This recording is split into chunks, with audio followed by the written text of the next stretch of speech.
I didn't think about this until this morning, and it's kind of a sobering start, but I think you can handle it. We're in the holidays.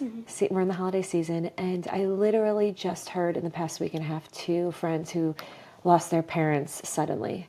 So I'm thinking about this. The holidays bring anxiousness, but joy. Yeah. But for so many, they're dealing with this immeasurable grief and loss for family members living or deceased. Right. What do you do with that? How do you grapple? How do people get through the holidays with all these emotions? Yeah, that's so hard. I'm so sorry to hear for your friends experiencing this. I mean, loss at any time, even if it is, whether it's something that people anticipated and knew, someone was sick for a very long time or someone lived a really long life or whatever the case may be, or if it's more sudden and less known, it's still a shock. It's still this devastating, often experience. Yes. And shock is the first stage of grief, but there are, the process of grief is non-linear, and you go through the stages, and everybody's experience is different. And I think, during the holidays, it's probably compounded. I think it's, it really depends on the person and their relationship with the person that they lost. It can be so complicated. I think sometimes even more so if the relationship that you may have had with that person was not, this smooth, easy relationship. That complicates things. It's hard. It's really hard. What do you recommend people do as they go through the season? I think the season of grief or the holiday season of holidays, the compounded with all these extra emotions. Yeah, leading up to Thanksgiving last week, having, I had a lot of sessions kind of packed into the first few days of the week because no one wanted to cancel. Everyone was like, it's, you're sort of bracing yourself. It's really exciting and wonderful to go into the holiday season sometimes. Yeah. But then it's really complicated. Dynamics with family can be really complicated. Yeah. I think it being an election season, even more so. Sure. So I think it's about, I often talk to clients about, your relationship with a person and the ideal relationship that you might yearn for, and sometimes maybe have something close to, though not usually. People don't usually have the ideal perfect relationship with anyone. Right. But some are closer than others. Right. But what's the best possible relationship you can have with someone? So you might not be able to have the best relationship with, a parent or someone in your family who you don't see eye to eye or you have a lot of, challenges with, but what's the best possible relationship? I heard once that, do we all resort to how we were as kids when we're with our family? That is definitely something. That is something. I think, and I think if you're aware of that, kind of pay attention to yourself going into those spaces during the holiday, Sure.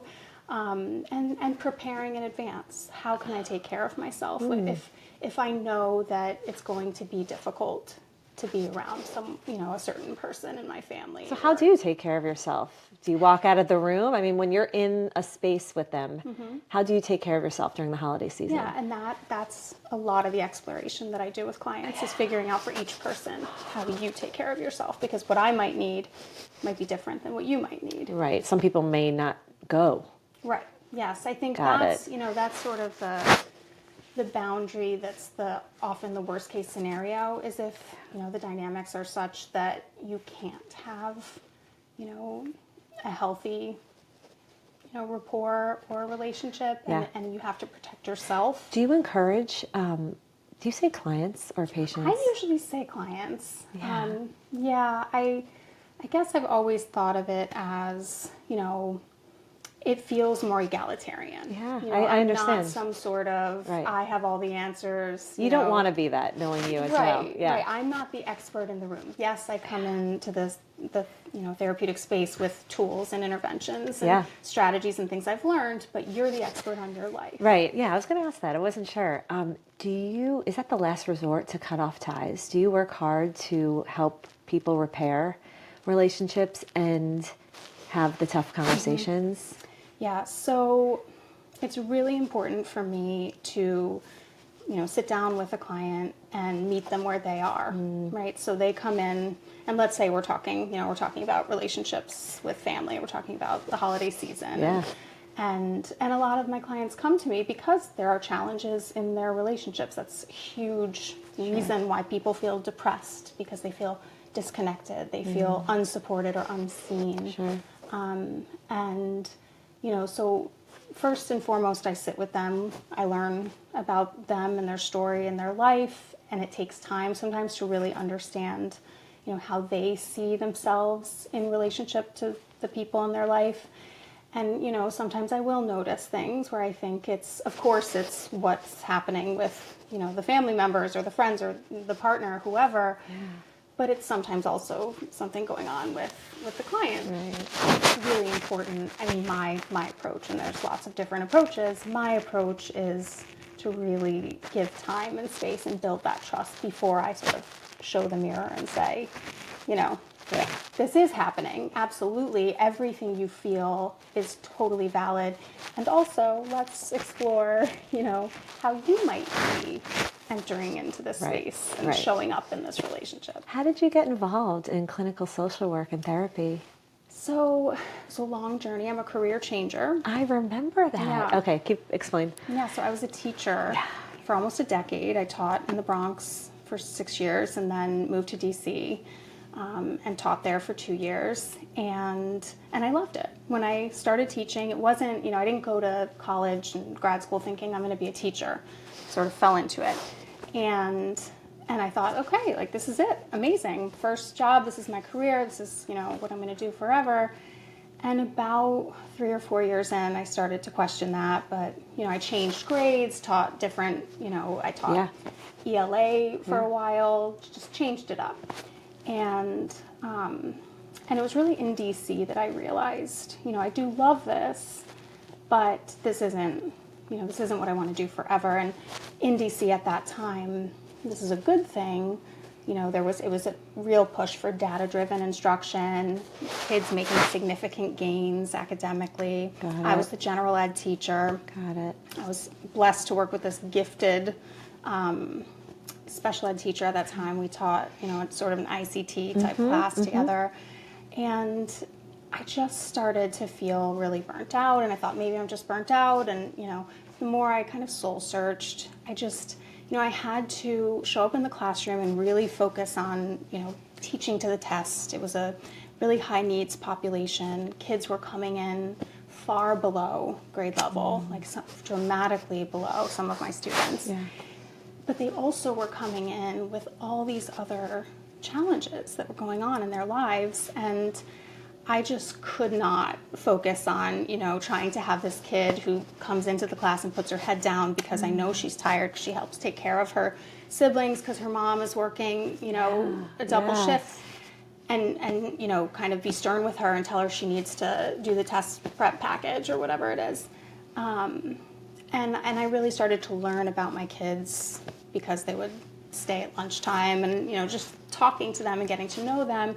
I basically was starting to have more of kind of a counselor, a therapeutic rapport with some of my kids, and I loved it. And that's sort of what told me this is the direction I want to go. Yeah. Why mental health and trauma? Yeah, the trauma piece, mental health, I think the social emotional development with the kids I was working with, that's what I really started to love focusing on. Just getting to know them and listening to them and, being a space for them to kind of talk about what's going on in their lives and what they're struggling with. And I was teaching 6th grade girls at the time. Oh, what an age. Class. I mean, wild, but it was wonderful. And, and I loved that. I loved being able to be that kind of, adult in their life, this other trusted adult that they could go to. Not, a lot of them had parents and family members that they could trust and count on, but as we see in adolescence, you can really show up for your kids and they don't want to talk to you about certain things. But having someone else that they can go to. So you have to have this non-judgmental approach with your clients. How do you do that? How do you maintain that? Is it easy for you? I have my thoughts on you as a person, but I'll let you answer first. usually is, because, when I'm sitting with someone, I'm really, again, just trying to understand them and hear their story. And most people, even people who show up with a lot of challenges and, aren't the easiest maybe to sit with and talk to, once you start to learn what's driving them and what's gone on in their lives, it's pretty easy to sympathize and empathize and try to cultivate that empathic understanding. Yes, I have to say, and I'm going to embarrass you for a second. There is something about you. It's your superpower. You are genuinely one of the most non-judgmental, authentic, kind, empathetic people I know. I found myself every time, like, I see you, we'll be out, I'll be like, anyway, and I'll tell you things I wouldn't normally just tell a friend that I see all the time. You just have that way about you. Really? Yes. See, look at you. You're being humble right now. Yes, you've always been like that. It is so beautiful and such a breath of fresh air. It's disarming for people. So your clients, they are getting you. You're not putting. So have you always been like that? Have circumstances allowed you to be more of that? I think I do. I come from a family, like many of us, where I have some family members with different challenges. There's mental health issues in my family. There's some substance use issues in my family. And so I think I had that understanding from a very young age that, that people that I love very much, my mother actually suffers from, pretty severe mental illness. Yeah. And, and I of course love my mom so much, and she's very different than most moms. Yes. Not most moms, but many moms. Yes. Most of the moms, in the community where I grew up, my mom was very different. And so I think I did understand that when I was young, that, there are all different kinds of people, and some people go through really hard things, and we don't exactly know why, and trying to be there and support people in what they're going through. Did your childhood inspire you to want to study, or did you just were you naturally drawn to that? Or yeah, no, I mean, I studied sociology and history in college, so I've always really liked learning about people and communities and kind of the human condition. That's always fascinated me. Actually, when I was a kid, I wanted to be a writer, and my dream job was to write for National Geographic and travel the world and study different cultures all over the world and then write about those cultures. Didn't quite do that. I do think someday maybe I'll have some sort of travel blog, and that will be my version of that. Yeah. But yeah, so I've always loved learning about people. Yeah. I do think sometimes that without realizing it, when I had this kind of segue away from teaching and into the mental health world, sort of subconsciously, that, my mom and what she went through, and, I was a kid, I wasn't able to kind of help her. Yeah. And honestly, the field of mental health has come a long way from when my mom was young and diagnosed and starting her treatment. Yes. And I think about, maybe in some subconscious way, it's like I'm helping other people. I couldn't help my mom in this way, but maybe by helping other people. Yeah. I get that. Yeah. Your experience had to inform more of who you were. I mean, it had to have made you even more empathetic and understanding.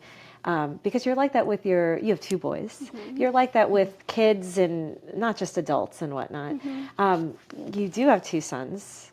One in later elementary school and one in middle school, going to high school. Almost a middle schooler and a high schooler. How is this? I don't know. That's another I don't know podcast. But has your line of work informed your parenting and even marriage approach? Yeah. So when I was a new clinician I was in an outpatient mental health clinic for years. Okay. First as a clinician, eventually as a supervisor.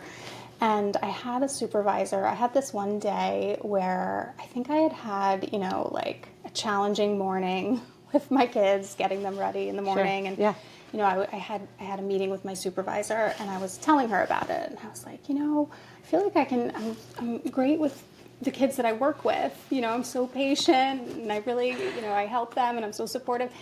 But then at home, and she said to me, you can't be a therapist to your kids. You can't be a therapist all the time. And so, yes, it informs my parenting. I think my knowledge of child development and things like that can help to a degree, but I'm still mom, and I still definitely fall short. And in the same ways that my clients sometimes do and will come into therapy talking to me about, and maybe that helps with the empathy too, is I know I go through this at home too. That's so funny. I think everyone can relate. Like when we're trying to help our kids, or the teachers helping their kids with their homework, they're like, I can't teach my kid. Piano lessons, if you play, you can't teach. It's just this emotional, but you do have more knowledge than the average parent. Yeah, when it comes to conflict and resolution, I'm sure you can go in your arsenal of. Yeah. Yes, to a degree. And I have a mantra for myself in challenging moments with either of my kids where I will say to myself, underdeveloped prefrontal cortex. So what, 25? Yes. I'm not going to say. To go. I'm not going to say who it was, but this couple said, "Wait, we got married at 24. What does that mean?" I was like, "You're doing well. You're still together." Yes, I think about that That's too. so late. Yeah, I know. How Adulthood starts at 18, but really it starts at 25. Don't get married before 25? How old were you when you got married? About 30, 29, no, like Safe. 28, 29 Same. maybe? Yeah, but we met when I was 22, so Right. I was a baby. Right. You grew together. Yeah, totally. Grew up together. How do you handle your mental state? I mean, everyone has to work on handling their own mental state, but you are literally pouring into very intense situations every day. How do you balance yourself? Yeah, some days are easier than others. Sure. I do think that about a year and a half ago, I had to take a hard look at, my schedule, at my sort of 4 days a week, part-time, but it was like 25, 30 hours getting closer to full-time, turned into 40, sometimes 50 hours a week because I was working in the clinic as a supervisor, and I was starting my private practice work and loving it.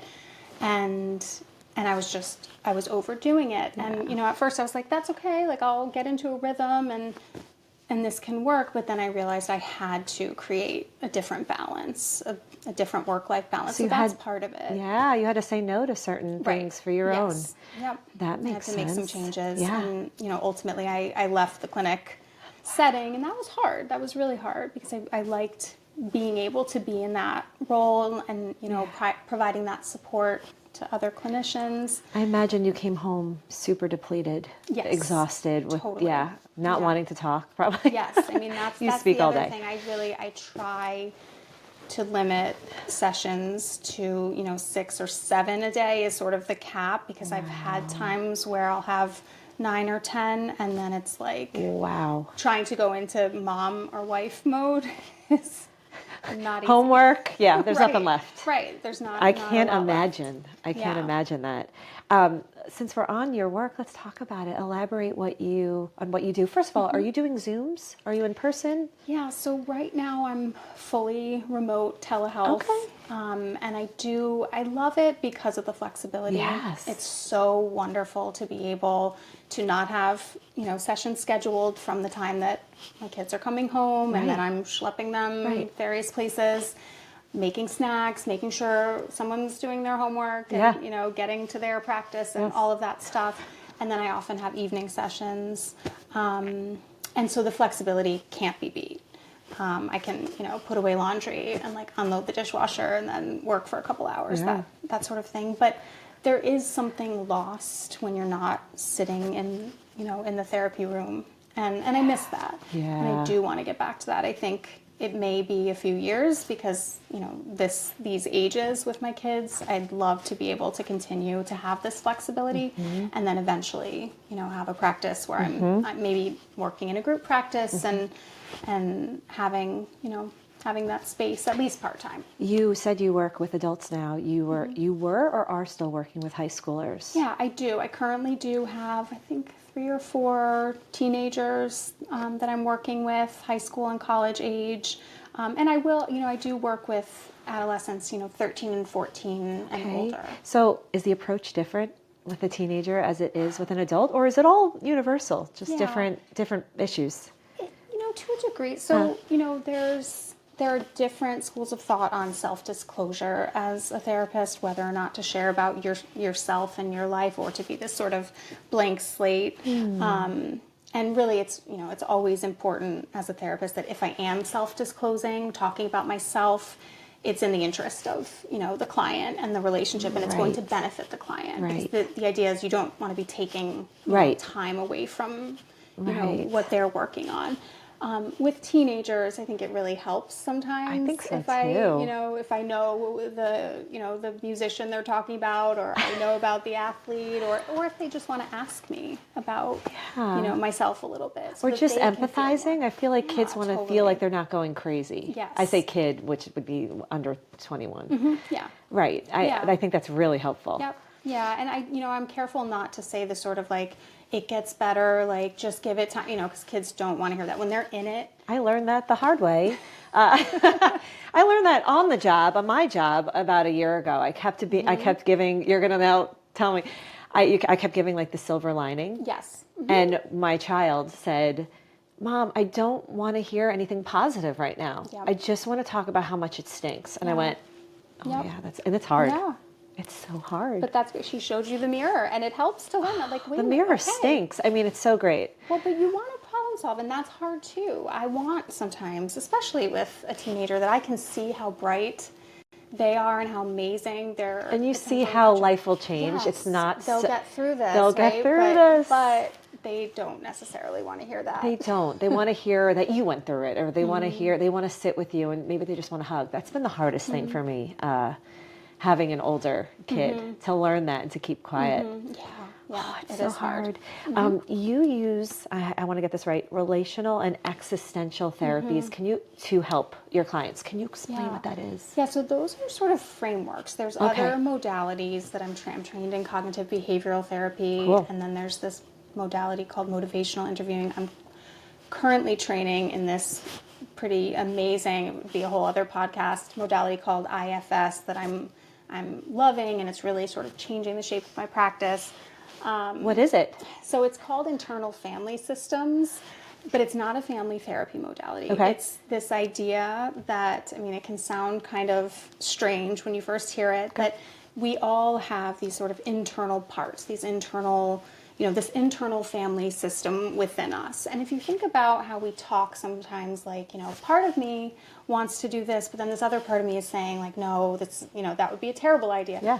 That's sort of, getting at it. And when you start to kind of zoom in internally and understand your different parts and how your different emotional experiences, that you've had throughout your life impact how you feel. I love that. Yeah. Of course, we all carry the experiences in our bones, whether we remember or we don't. We care how we view men, women, husbands, wives, whoever. It's the first initial is what we saw. Yeah, and all of those expectations shape kind of how we think about things, how we think about relationships, how we think about the world. Yeah. So IFS is this process of really starting to understand those different parts of you. And now explain the existential and relational part. So, one of my, favorite therapists who, he's written prolifically about psychotherapy. He's a psychiatrist named Irvin Yalom. He wrote the book, The Gift of Therapy. He wrote the book on group psychotherapy and on existential therapy. So that's how I was introduced to existential therapy. Yeah. And it's this idea that all people kind of contend with these different things in life, which are freedom, meaninglessness and purpose, isolation, and death anxiety is this concept. And, going oh my gosh, that starts young in kids too. Yeah, absolutely. Wow. Yeah. And people, I'll have clients coming in, sometimes it's because they have anxiety or, depression. And I'll realize that they're struggling with, they don't know what they want to do with their life. They've just graduated from college and they have their first job, but they don't feel inspired, or, they're already feeling burnt out. And that's sort of like the question of meaninglessness or purpose, finding your purpose in life. Death anxiety comes up all the time at all different times for people, unexpectedly. Yes. And so it's kind of this framework that can really help shape the dialogue in therapy. That is so helpful. I mean, I'm even thinking of conversations about adults, even having done really well in their jobs. Oh, yeah. There's even like an issue with purpose because they've reached that level, and now that what's my purpose? What am I here for? There's so many ways and reasons that even can come up in your life, and multiple times on top of everything else. Right? And if we think about brain development and how people maybe go into a career when you're 23 or 24, and you think, this is my identity, like this is my career, and then 10 years later, you're like, wait a minute, this is not I don't feel that way at all anymore. Yeah. Do you find a lot of your clients come to you with a specific issue they're dealing with, or major trauma that has happened or that they're dealing with in their lives, or an ongoing, I feel depressed, I feel anxious? Yeah, it varies. Okay. I would say that, when I was working in the clinic setting, it was a pretty specific, different population than some of my clients that I have now. And so a lot of the clients that I was seeing in the clinic really were dealing with a lot of depression and anxiety and things like that were ongoing, but the root of it was trauma. And, the depressive symptoms or the anxiety symptoms are very real, but really getting to the root. Yeah, to the root of it, it's trauma. A lot of kids, the beauty of today is that they have so much knowledge they can look into and learn from, based on, if they feel depressed and whatnot. But I find that sometimes they can self-diagnose for other roots of issues that are not that. What do you how do you help I just thought of this now. How do you help the teen that's going through all the hormones and all the feelings, and it's okay to be sad sometimes. It's okay. When is it serious? When is it just growing up? Right. Yeah, it's a great question. I guess I always view it as serious in that, if, say, the teenager that I'm working with is coming in saying, I'm feeling really depressed, I don't want to go to school, sometimes there's things like bullying going on, or, there can be difficulty at home and not feeling supported. Even, not feeling supported doesn't mean you're not supported, but not feeling supported. Right. And really struggling. And that is serious, and that is very real. Whether or not that's, a condition that could be diagnosed in the DSM really depends. And I do think diagnosis can be valuable and helpful, and there's lots of tools and assessments that I'll do to get an understanding. Is this, clinically significant, depression or anxiety or whatever?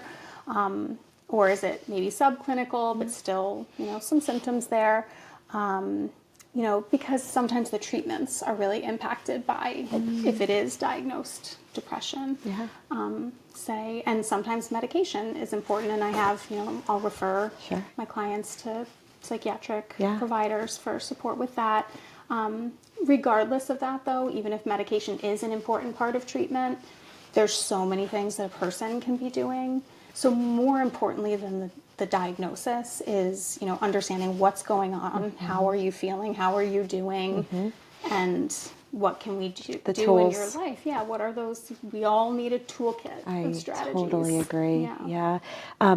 What are common mental health challenges you feel New York City people face? And could they be different than anywhere else because of our beautiful city? Right, yes. Amazing, complex city. Complex. Yes. Well, you think about, that sort of, if you can make it here, you can make it, right? So the mentality of New York is intense. That's an intense... Talk about purpose and identity. You're only as good as your job. Right. That's a recipe for disaster. Right. Yeah. So, I'd say stress, and anxiety, but really stress can be a huge challenge. And I'll often talk to clients about how important it is for us, especially in a place like New York City, to cultivate peace in our life. And what does that look like, or what could that look like? That's hard here, especially for the person, especially during single days, even more so, I felt for me. Just, you're always going. It's hard to just stop. Absolutely. Because the energy is palpable in the city. 100%. Yeah, that's hard. Yeah, and I'll think about, I had this experience in my, I think it was like in my mid-20s. I was getting these headaches, and it was happening more and more regularly. I was getting these headaches. I went to a neurologist and was examined. Everything was fine. I was diagnosed with stress migraines, actually. And I started to think about the life I was living. I'd been living in New York for a couple years at that point, and little things like when I'd be walking to the train and I'd hear, it's coming. At that time, we didn't have the sign that said 3 minutes away or whatever. And I would start running. Like, oh, I have to catch that next train. It doesn't matter if I'm in a rush or late somewhere. I'm going to rush to get on that train. Yeah. And I made this decision when I was diagnosed with stress migraines to change and to not rush, and to just slow down a little bit. Yeah. So those kinds of little things. I was speaking really to someone once, and it sounds so simple, but she was like, listen, as a New Yorker, you know exactly how many minutes it takes to get to work. I can get to work in 9 minutes, or I can take 20 and look up and look around. And they said, I intentionally take the 20 and walk slower because I talk about the beauty of New York City, but it also can eat you up and spit you out. Yeah, absolutely. I mean, even now, sometimes I feel like it's different seasons. I'm always like running. I have to literally tell myself, stop, take a breath, sit down, take a moment. I have to tell myself that. It's not natural. Yep. And that's also... Well, that's really good self-talk. And that's something that Thank you, Heather. To clients a lot about is what is that voice in your head? What do you sound like when you're talking to yourself? And those little self-reminders. It's nice. Yeah. So the conversation was nice in my head. Yeah, since the pandemic, what does the mental health state look like? I say New York City. We'll stick with New York City. How has that looked post-pandemic? Are you seeing more of things pop up, and how are you handling it? Yeah, I think initially, yes, absolutely. Like in the, during the pandemic, of course, I mean, there was so much health anxiety. It was almost this new version of, it's called agoraphobia, like fear of... I feel like we've talked about this. Have we? Maybe we have. Because I knew people that really followed the rules, and for so long, because they had elderly in-laws and this, so they really just sacrificed for a year or more. Right. They didn't know how to get back into the social and not wanting component. To leave home. Years later. Yeah. That's hard. That's so sad. That's hard. So hard. Yeah. Yeah. So definitely there was a lot. I mean, anxiety way higher than normal. I do think we're getting back to a, not necessarily, kind of pre-pandemic. I think we're always thinking in terms of pre and post. Do you think our younger kids, our fifth graders, are dealing with post without us even, I didn't even think to ask this, but they were younger at first, now they're older. Do you think that's affecting their heading into middle school, or no? Were they unscathed because they were younger? They were young. I think when I think about, and at that time I was working with my clinic clients, so I was working with the entire spectrum of ages from 6-year-olds at that time to late 60s. Wow. And so we did as colleagues in the clinic start to kind of think about how is this impacting across the lifespan. Yeah. And we did start to notice, yes, definite impacts, but different impacts amongst kids of all ages, whether it's the kids, like I think our kids, my youngest was in kindergarten that spring when they sent all the kids home. I mean, when you think about kindergarten, what is the purpose? It is to develop, the social skills, to understand. And we got locked up in our house. Member of a community, right? And they got most of their kindergarten year, but then they were home without those peer interactions. I remember when school started picking up for kids younger than our then kindergartners, those preschoolers I heard were having a lot of trouble with speech and whatnot. Oh, wow. Because the preschool teachers were still wearing masks Wow, when the kids returned. yes. And a lot of learning and informing is facial expressions absolutely. and looking at someone's Yeah. mouth. And they didn't have Right, that. that makes Poor a lot kids, of sense. That's so hard. And even the emotional expression. Yeah. You know? Unless you have eyes that smile. Yeah. Right. Yeah. Right. But Yeah. yeah. So I mean, I do sort of think. I guess this is just anecdotal, but that kids around the fifth grade going into middle school age seem a bit younger. It's a little bit of a regression, and maybe every age group is a little bit regressed or behind. Sure. You know. And anxiousness and What are 3 key signs that someone would see and learn that they need more help, they need to seek help? What are some signs that indicate that? Yeah. People just are trucking through all the time. And they're tough, like Right, they're trying, right. but when is it time to Yeah. say stop, this isn't how you should live? Right. I mean, I really do think that, of course, there are certain times when it's really necessary or would be really beneficial. It can really be helpful for a lot of reasons to seek out support from a therapist. But I'd say, so there's this idea, it's this term called anhedonia, where, if you're feeling like, let's say, the things in your life that usually you enjoy, right? Like you usually have a great time when you spend time with friends or go out with your partner, and you're, say, you have a night out planned and you're just not looking forward to it, or you relish, reading your book in the evening and having that, cup of tea or glass of wine, and you don't do it. You stop doing it.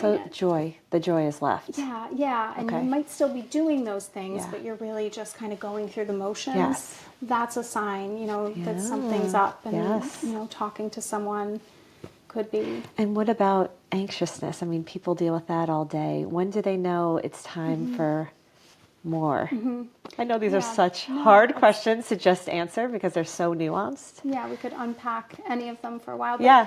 Yeah, I mean, so anxiety is, so most mental health issues exist on a spectrum. It's not like you either have it or you don't, right? Like, we all feel a little down sometimes. That doesn't mean you have depression. Right. Anxiety, we all deal with. Yes. In New York, we definitely deal with anxiety. 100%. And it can be helpful, actually. Like, would we, prepare for the interview? Would we, study for the test? Would we look both ways before we cross the street? Yeah. We had no concern about our safety and well-being. Right? True. It's when it's, impairing your functioning and causing you to, say, ruminate or not be able to kind of go through with things. Like, anxiety and avoidance often go hand in hand. If you're avoiding things because it makes you so nervous or worried to do, or you're having physical symptoms, racing heartbeat, and those kinds of things, that's when it's not. This is not like productive, healthy anxiety. This is we want to build that toolkit to bring it down. Makes sense. Do you handle screen tech abuse? Well, that sounds really, It's screens, technology, social media, the internet, all of it is addictive. It definitely is. But how can someone know? Because it's such a gray area. Or maybe everyone's addicted. Well, but how does someone know that they have a major problem? I mean, we literally are walking with our phones all the time. Yeah. When is it a problem? Well, I mean, is it a problem already for all of us? It is. It definitely is. If you watch, documentary like The Social Dilemma or something like that, you're going to want to just throw it all Ends it all. out. Move to a farm in Idaho. Yeah. Right. Yes. Or, Jonathan Haidt's, The Anxious Generation and kids and teens. And that's where I worry the most. I'm sort of like the adults. We're all sort of, at least we had childhoods without a lot of this stuff. Our relationship to the technology is a bit different. My 13-year-old is definitely better with technology than I am. I ask him for help with the remote too. Like, I have problems with this stuff, for sure. But I mean, and so I think you know it's problematic when your mood is impacted if you can't have it. You know, if your phone is, you left it at home and you can't get through the outing. I think most people would feel you're right. Yeah, and that's problematic. simply also for time, for Right. telling time. Yeah. Yeah, it's funny. I bet a lot of parents of younger kids can relate to the attitude change. If a kid has been yes, on an iPad exactly. for too long and they get really upset with Right. you, that Yep. that is a clear sign. Yeah. Yeah. Right. Well, and there's this, you know, so we have dopamine that's a natural occurring neurotransmitter. It makes Yes. us feel good. We Yes. get it from various things. When you're on your phone and you're getting that little reward, that little dopamine hit, Yeah. that feels good, and then you seek it more and more. And kids especially don't know how to regulate that. I If it feels know. good, it's like eating candy on Halloween night. Like, Right. they're not going to stop Right, until right. you say, Right, you take it away. nope, no more. So, I mean, signs to help, besides if it's serious, seek help out. But is it just as simple as putting your phone in another room at night when you get home and you're with the family? And I think like it's the really physical important of- to develop a mindful Yeah. relationship to technology Yeah. if you can, and that's so much easier said than done. But absolutely, yeah. It's funny, just recently, my dad, who is so not into tech, Mm-hmm. total boomer, he was in a room and we're all like, we hadn't been near our phones all day. We all grabbed it and we're just doing stuff. He's like, "Oh, so great. Just sitting in a room." right. In a room. We're like, "All right, Dad." We didn't even feel bad because we hadn't been on it, but he was so Yeah. aware of it. We're all just sitting in a room, Yeah, checking stuff. Totally. I mean, I recently was with my son and we were just talking, and we noticed on the train how many people were looking at their phones, and he noticed. He's like, you know, it looks like the people who aren't on their phones are like, you know, grandpa and grandma's age, you know, and I was thinking there's something to that, and there's something That's so beautiful cool. about that they're You ever see just people on a date reading night? paper. On a date night at a restaurant? Yeah, looking It stinks, right? on a date with their phones. Yeah. Yeah. Yeah, I mean, we definitely have house rule of no screens at the dinner table. We're Smart. sitting down to eat Yeah. without, you know, I mean, my younger one doesn't have a phone, older one does, Yeah. but you're not bringing your phone to the table. I heard someone recently, someone said, you know, try to go to a grocery store and when you're waiting in line, try this experiment. Don't take out your phone. Yeah. You know, we miss so much human interaction when we have a moment, a lull. Right. We take out our phone where we could be doing something smart. Right. We could be reading a really smart article. You know, it's not even that. It's just you're down and Right. you're not looking around Just you. being present. Yeah. Or even like connecting with someone, Right. even a nice conversation with Yeah. someone you don't know. We don't do that anymore. You know, I thought about that. Yeah. But what would you say are some key pieces you would recommend for a functional, healthy life in New York City? It's so fast paced. So what tips would you be like, do this, this, and this? That'll help things. Yeah. You know, I do think, of course, the sort of the pillars of self-care, like, you know, trying to eat well, trying to have a movement practice that feels good. You run. Also yeah, I run. I love my workout. It's, you know, it's a really vital part of my day, Yes. usually, to just start the day with some movement, especially because I'm sitting at a desk, Sure. sedentary most of the day. Yes. That's really important. I really think that, you know, human beings, we are wired for connection, right? And so connecting, having people in your life that you're spending time with, that you're talking to, that you're close to, is critical. Just And it sounds as so important. simple, I but that's the know. first thing Yeah. that goes when people get Yep. busy. Yeah. Or the internalizing when things are not great, you don't want to be around people because you don't want to speak Right. about it. But Absolutely. that's the beauty of Yeah. friendship. Yeah. Opening Well, and up when that's things another aren't great. thing, you know, your question about when to seek help. If you're wanting to isolate, if you have that urge to, I just don't want to talk about it, that is actually a sign. And numb out and numb. Right. Whatever that is. Yeah. Yeah. Right. And actually, because 9 times out of 10, actually probably 10 times out of 10, if you do talk to someone, if you don't isolate, you're going to feel better. You always do.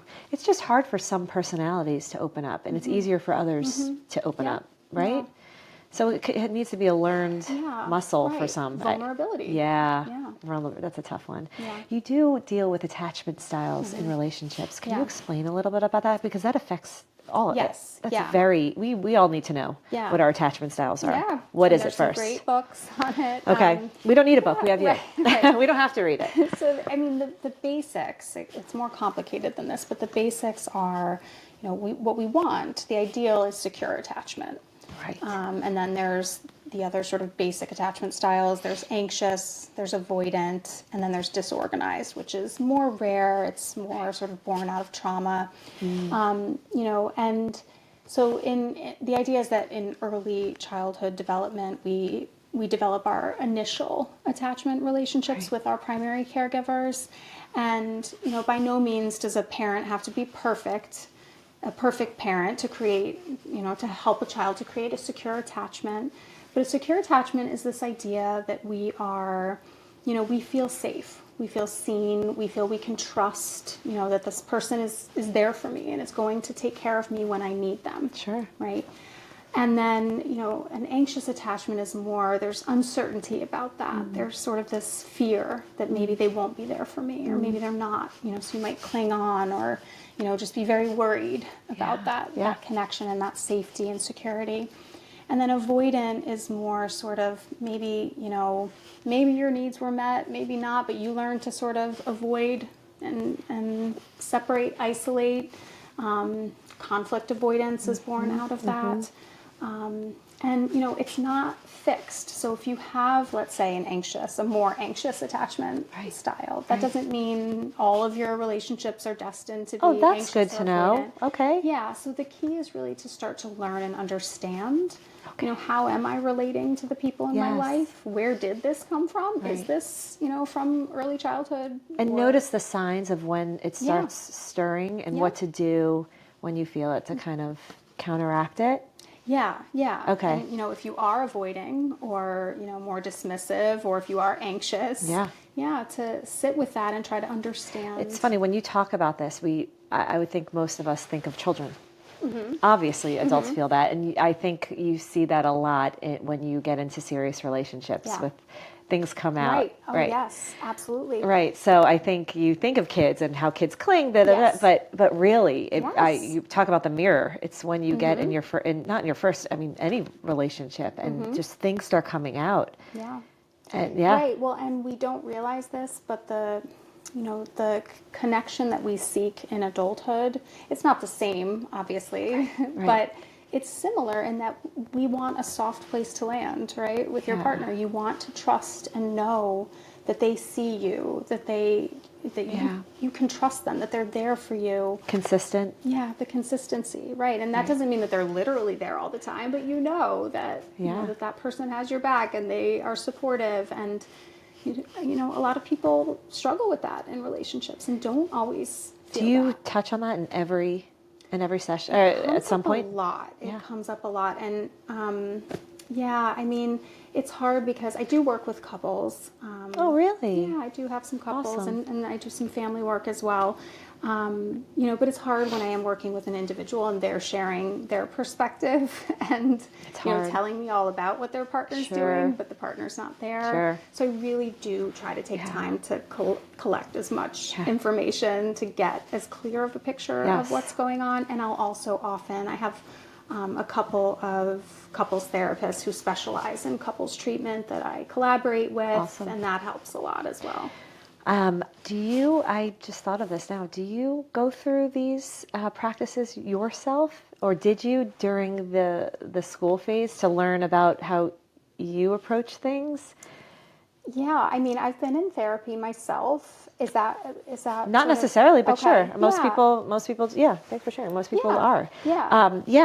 Does it help you become a more whole person to then pour out into all your clients? Yes. Yeah, and I've definitely done a lot, like in my studying and learning, Yeah. a lot of introspection, and Sure. like, wait a minute, what's my attachment style? What? I would Absolutely. do the same thing. 100%. Yeah, and it's helpful. I have to work to make sure that when I'm with my clients, I'm really present with what they're, expressing, and not kind of thinking about, wait a minute, this happened to me too. Yeah. But that does happen sometimes. Yeah. Yeah. So So every argument you get with your husband, do you win because you just know more? I'm just kidding. I'm kidding. But yeah, you do have so much knowledge. It's also a mirror to you too about things that you probably, because it's usually right. Yes, absolutely. And both I mean, sides. I have to remind myself to kind of like not be wearing my therapist hat. I ask in that my because my mom was a teacher.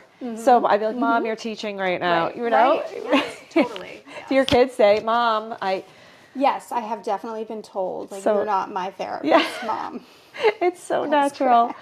Oh, but you probably hold such a great space for them that other parents Try. don't know how. I try. You do. I'm following this idea, I forgot where I heard it, What? that, you know, when your kids become adolescents, okay, so when your kids are small, you're kind of showing up, this sounds kind of strange, but you're showing up like a dog, right? You're like super enthusiastic and like, wow, that painting is so cool. I Yeah. love the bright colors and it's incredible. Yeah. And, oh my goodness, you know, lots of energy True. and excitement, True. right? Big hugs and Yeah. cuddles and Yes, all of that. yes. Your teenager does not They're like, want that take it energy. down Totally. a notch. So in adolescence, you want to show up like a cat.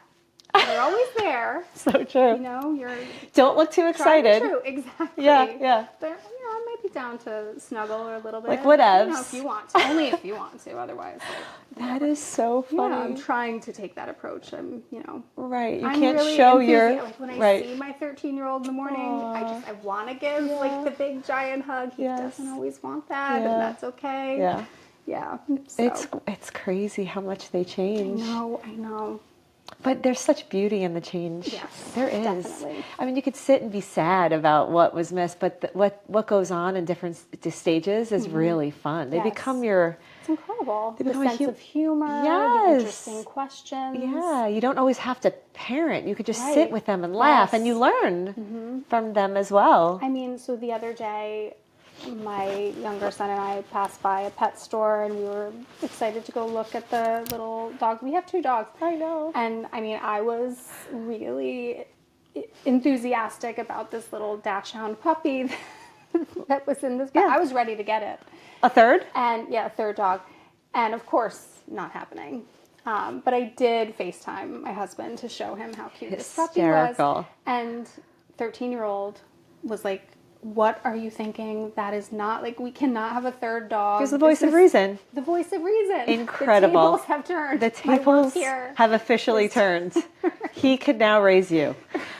He's like, Mom, please be more responsible. That's really He was cute. right, though. He was right. That's really cute. You do have 2 dogs. One you so Yes, cute. She's a doll. You adopted. Yes, we adopted her from the ASPCA. She is a little firecracker. She is lovely. She's so tiny, but she's like a ball of energy. She's definitely the alpha between my 2 dogs. She's so cute. yeah. Does the other dog get along? Well, yeah. Okay. At first, I think she was, you know, like, what is going on? When is she leaving? How long is this, Fair. you know, temporary arrangement happening? But she has, you know, they've warmed up to each other. They'll nap together sometimes and cuddle. They have different interests, just like my human kids. They're You know, different they're different not into the dogs. same You can't, things. they're different. Right. I've Right. got one who loves fetch. The Right. other does not, just food all the time. Yeah. But Very yeah, sweet. yeah. Heather, we are finishing on a lighter note here. Okay. We're going to do some rapid fire. Okay. All right. So just whatever comes to your head. All right. You can imagine the things Okay. people have said, and nothing's wrong. Uh-huh. It's just what they Are feel. these like quick, short responses or? They could be. Okay. All right. Subway or bus? Subway. Favorite place for coffee? And basic Starbucks. I mean, I make coffee at home usually. People say that. Okay. What keeps you up at night? I'm on a loud street, so literally the noise. Literally but- the loud noises. Yeah, I mean, you know, my own anxiety. I worry about stuff. People can relate to that. Favorite New York City activity with your Oh family? my gosh. So we're not like a museum family. We're a Coney Island kind of. We go to Coney Island Love. at least once a year. Yeah, outdoor. I've never been with the kids. It's amazing. I You know. have to make it a. I know. a trip I'll out ask there. you for advice Yes, before we go. totally. It's time. I'm embarrassed. Favorite spot for drinks?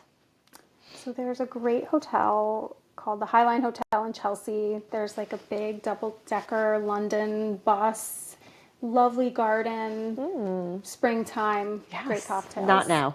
No. It's no, too cold. springtime. Love that. Go-to shopping spots. I've been enjoying Hudson Yards, the shopping center there. Yeah, it's nice. Yeah. And it's all festive too. Yeah, it's fun down there. Awesome. Date night spots.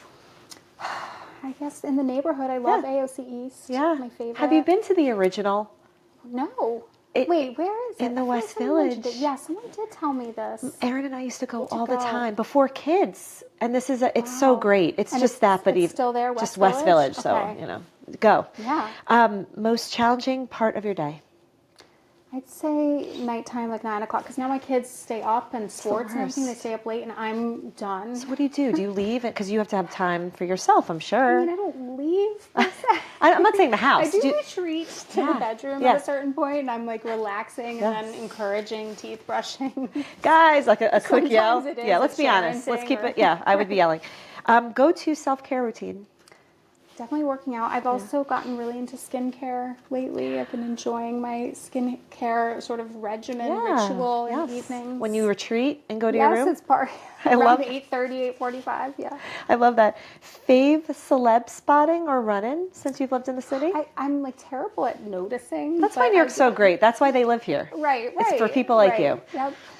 But I do, not recently, but would frequently see Michael Rappaport. It's a like good at one. Starbucks. It's Wayne around. Reed. I think he must live right nearby. Yes, he's around. And I saw him being like really friendly with the employees at Dwayne Reed. That's cool. Not long ago. I That's think he cool. was sick and was asking for some medicines. Wow, we were really like a get nice into it guy. in New York City. I love that. I love hearing celebrities be nice to other people. Heather, thank you so much. It's been a pleasure. You So are nice. amazing. I have 500 more questions that we'll probably have to grab a drink No, and talk about. absolutely. Yeah. You're the best. Thank you for Thank sitting you. here with This me. has been so nice. Thank you.